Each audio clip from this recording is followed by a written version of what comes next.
Why fabric softeners reduce the effectiveness of microfiber cloth? When washing microfiber lens cloth, it's important to avoid using fabric softeners, as they can clog the fibers and reduce their effectiveness. Fabric softeners can reduce the effectiveness of microfiber cloth for several reasons. Fabric softeners work by coating the fibers of fabrics with a layer of chemicals that can make them feel softer and more pliable. However, this same coating can also build up on the fibers of microfiber cloth, reducing their ability to attract and trap dirt and grime. Microfiber is highly absorbent, which allows it to hold on to moisture and cleaning solutions to help break up and remove dirt and grime. However, fabric softeners can reduce the absorbency of microfiber by coating the fibers and preventing them from absorbing as much liquid. Fabric softeners can create static electricity in fabrics, which can cause the fibers in microfiber cloth to repel rather than attract dirt and grime.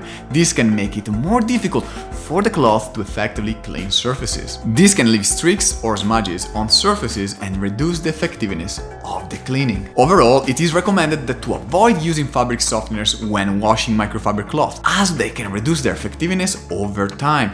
Instead, it is best to use a mild detergent and avoid using any fabric softeners or dryer sheets. Additionally, washing microfiber cloth separately from other types of fabrics can help to prevent the buildup of fabric softener residues and other contaminants. Follow and subscribe for more.